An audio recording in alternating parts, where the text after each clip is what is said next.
इस लेक्चर में हम स्टार्टअप्स की बातें करेंगे, यूनिकॉर्न्स की बातें करेंगे। यूनिकॉर्न्स क्या होती है, किस कंपनी को यूनिकॉर्न कंपनी बोला जाता है। यदि मैं इसके बारे में बात करना चाहूँ तो वो कंपनी जो कि अपने वैल्यूएशन को $1 बिलियन क्रॉस कर चुकी है, $1 बिलियन का जो वैल्यूएशन क्रॉस कर चुकी है उस कंपनी को यूनिकॉर्न कंपनी बोला जाता है। एक्चुअली में $1 बिलियन मतलब होता है अभी की करेंसी के एक्सचेंज के हिसाब से यदि हम थोड़ा देखना चाहें तो लगभग बोल सकते हैं 7500 करोड़। इस अमाउंट को, इस वैल्यूएशन को जो कंपनियां क्रॉस कर चुकी हैं उन कंपनियों को हम यूनिकॉर्न कंपनियां बोलते हैं।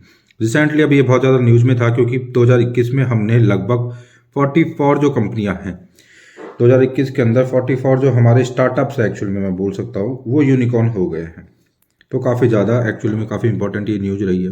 और ये भी बताया जाता है कि स्टार्टअप वगैरह के अंदर नंबर ऑफ स्टार्टअप्स में इंडिया जो है इकोसिस्टम में एक्चुअली में पहले नंबर पे यूएसए आता है, सेकंड नंबर पे चाइना आता है और इंडिया अभी थर्ड नंबर पे आ चुका है। शायद यूके को क्रॉस किया है हमने और थर्ड नंबर पे इंडिया ने अपने आप को रखा है अभी लाके।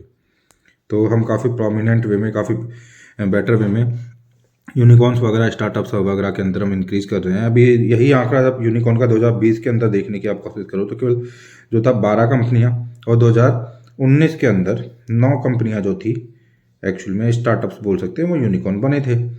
अभी रिसेंटली 2021 के अंदर 44 कंपनियां 44 जो कंपनी जो है स्टार्टअप्स हैं वो यूनिकॉर्न बनी है। तो अपने आप में काफ़ी एक सिग्निफिकेंट इवेंट हुई है, तो इसके बारे में बात किया जाना जरूरी हो जाता है। तो मैंने आपको बता दिया है फर्स्ट ऑफ ऑल कि कौन किस कंपनी को हम एक यूनिकॉर्न या किस स्टार्टअप को हम एक यूनिकॉर्न स्टार्टअप बोलेंगे जो कि $1 बिलियन जो कि अराउंड 7500 करोड़ रुपए होते हैं उसका एक जो थ्रेशोल्ड होता है उसको क्रॉस कर देते हैं मार्केट वैल्यूएशन के अंदर, तो उसे हम एक्चुअली में यूनिकॉर्न बोलेंगे। अभी जो यूनिकॉर्न का कंसेप्ट अभी रिसेंटली चल रहा है ये है क्या, किस तरीके का इनका बिजनेस मॉडल होता है। तो पहले जनरली देखा जाता था कि जो कंपनियां होती थी वो B2C डील किया करती थी। अभी बहुत सारी जो यूनिकॉर्न्स है वो B2B में भी आ रही हैं। क्या है ये B2C और B2B? B2C का मतलब होता है बिजनेस टू कस्टमर, मतलब डायरेक्टली आप कस्टमर से डील कर रहे हो, then that is known at the B2C।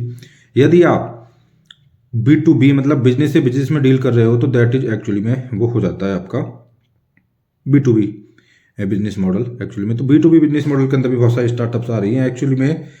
जो भी रिटेल मार्केट होता है उसके अंदर जो भी सेलर्स होते हैं, मॉम एंड पॉप शॉप्स जो होती हैं हमारे आसपास की, या फिर और जो छोटे सेलर्स होते हैं उनको चीज़ें प्रोवाइड करना वो B2B माना जाता है और डायरेक्ट कस्टमर के साथ डील करना वो B2C माना जाता है। तो बहुत ज़्यादा कंपनियां स्टार्टअप जो आ रही हैं वो B2B में भी काफ़ी ज़्यादा जा रही हैं। बताया जाता है कि जो सबसे अच्छा एटमॉस्फेयर इकोसिस्टम जो हमारी कंट्री के अंदर स्टार्टअप्स के अंदर है वो बेंगलोर के अंदर कर्नाटका में है। बताया जाता है कि अराउंड 36 जो है यूनिकॉर्न्स कर्नाटका से निकले हैं एक्चुअली में।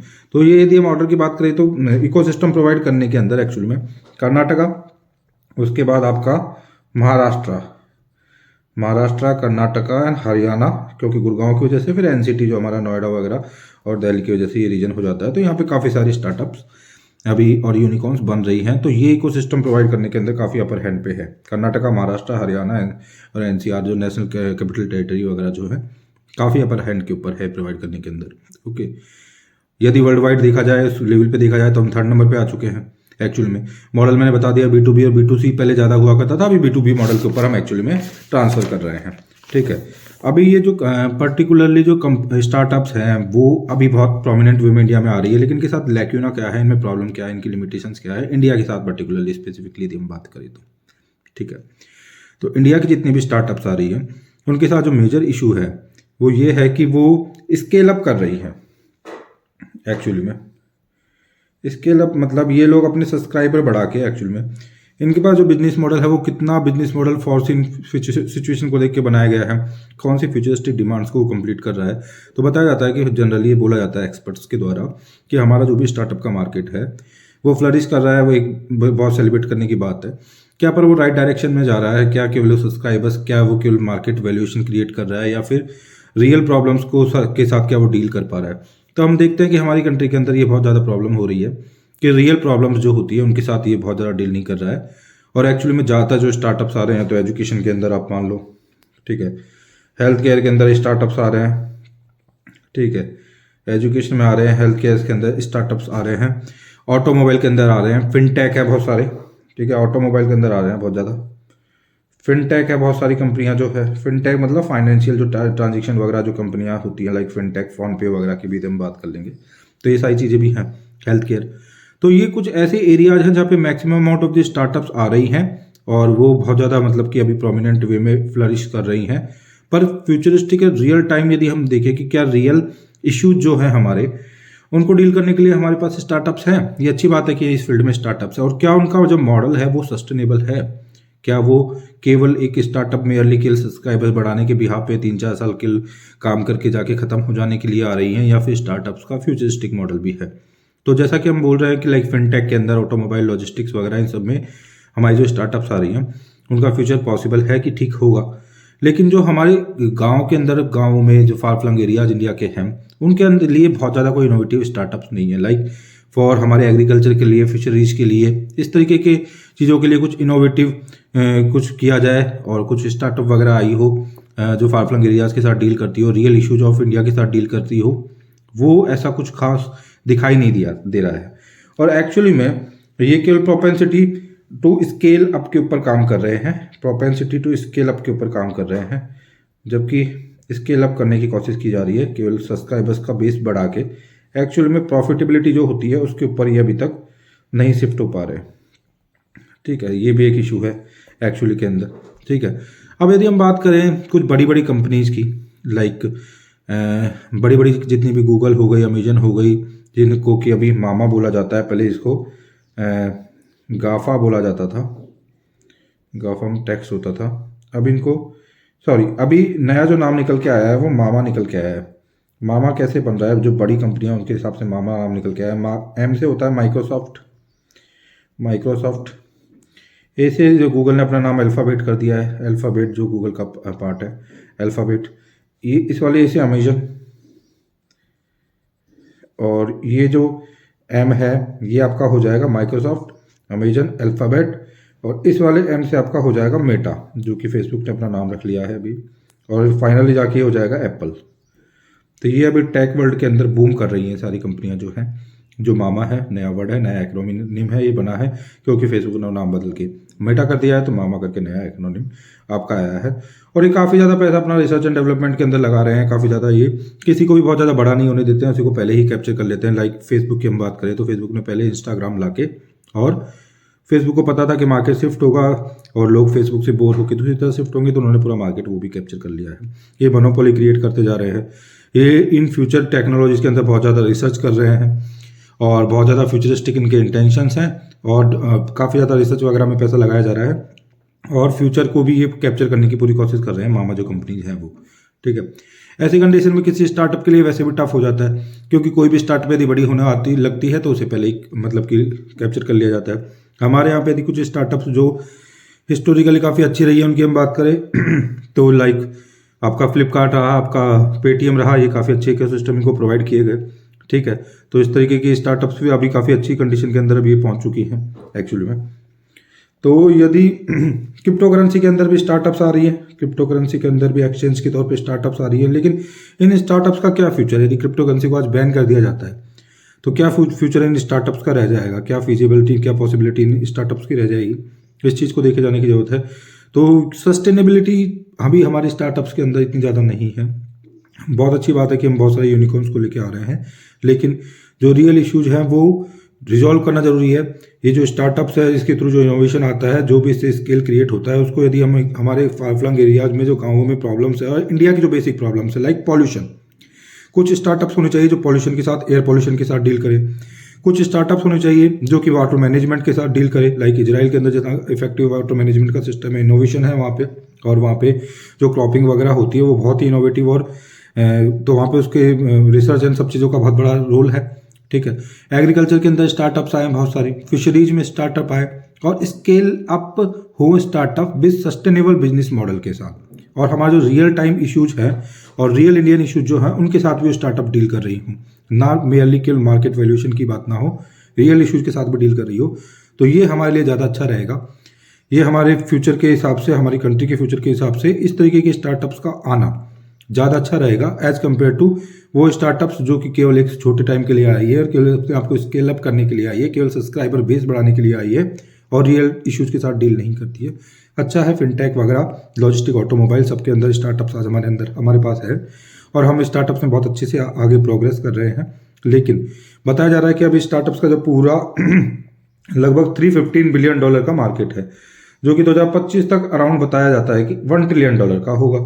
तो जो $1 ट्रिलियन का आउटपुट होगा 2025 तक, इसमें जरूरी है कि स्टार्टअप्स केवल मेयरली मार्केट वैल्यूएशन इन सब चीज़ों से ओरिएंटेड ना होते हुए real issues of India like pollution, like unemployment, like air pollution, like water management, like agriculture crisis, agriculture issues, इन सब चीज़ों के ऊपर भी इनोवेशन के साथ कुछ लोग आए और स्टार्टअप्स को क्रिएट करें। और एक्चुअली में तो ये ज़्यादा फीजिबल, ज़्यादा अच्छा रहेगा हमारी कंट्री के लिए एज कम्पेयर टू केवल ऐसी स्टार्टअप्स का बनना जो कि सस्टेनेबल भी ना हो और केवल स्केल अप करने के लिए बनी हो।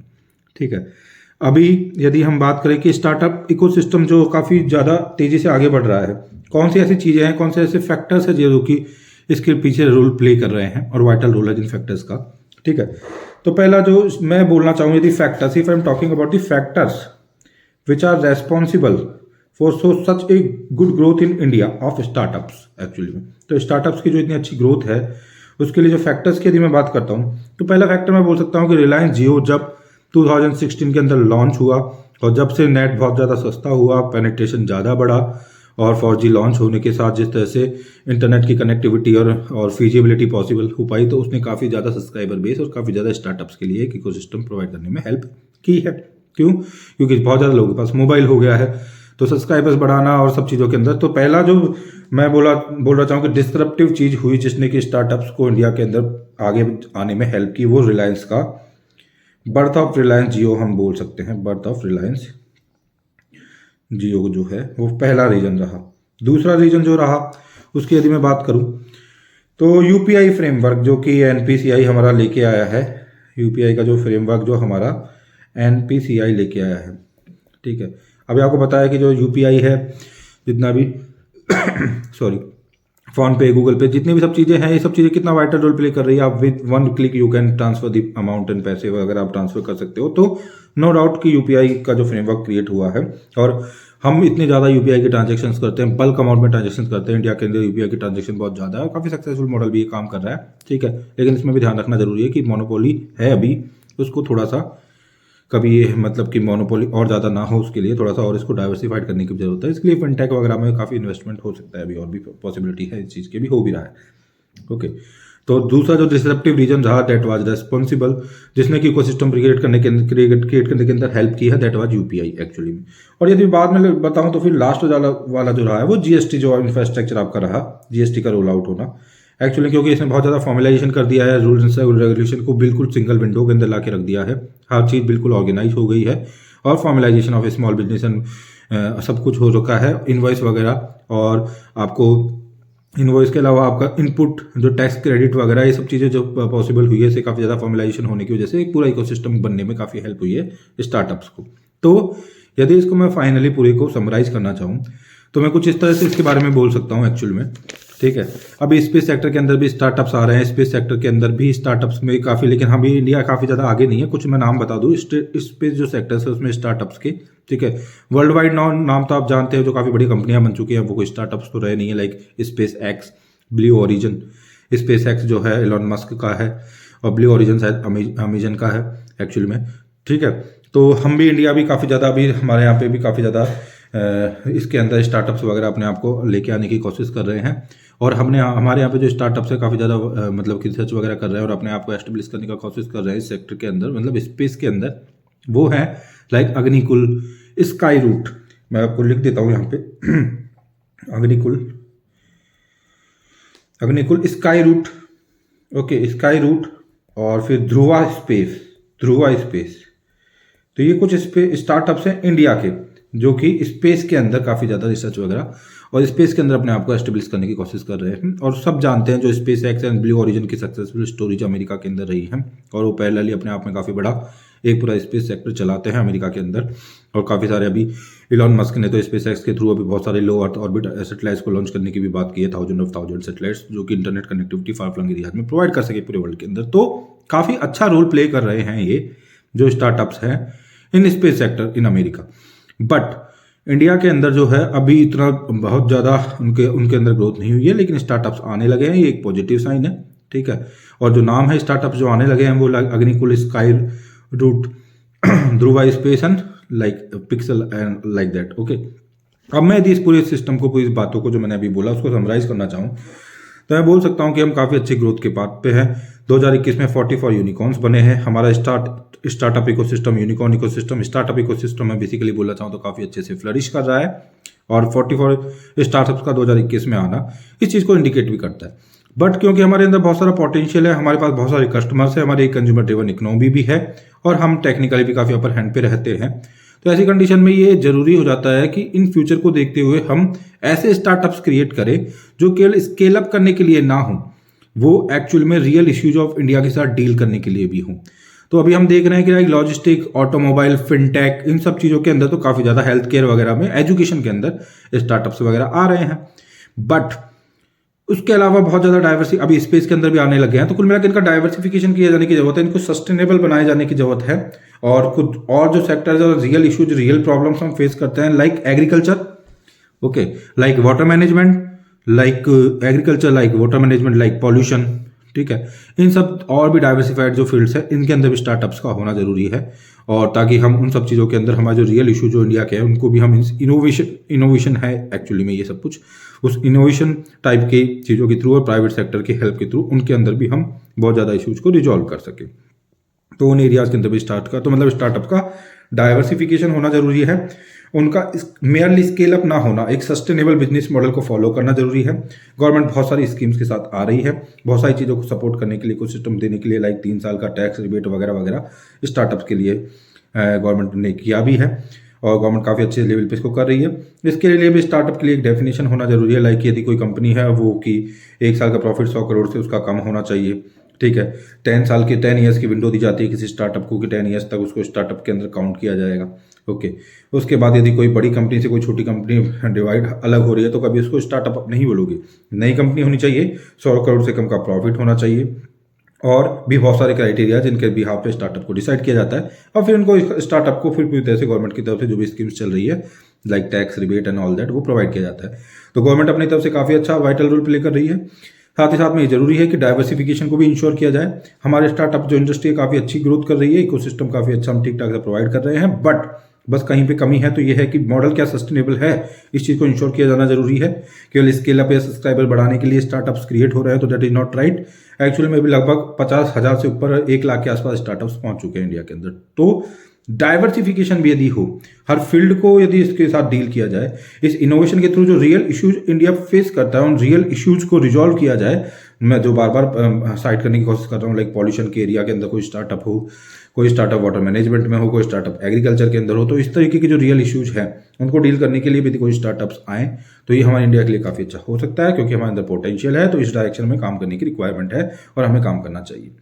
तो इसी तरीके के लेक्चर्स के साथ हम आगे भी मिलते रहेंगे। Thank you very much.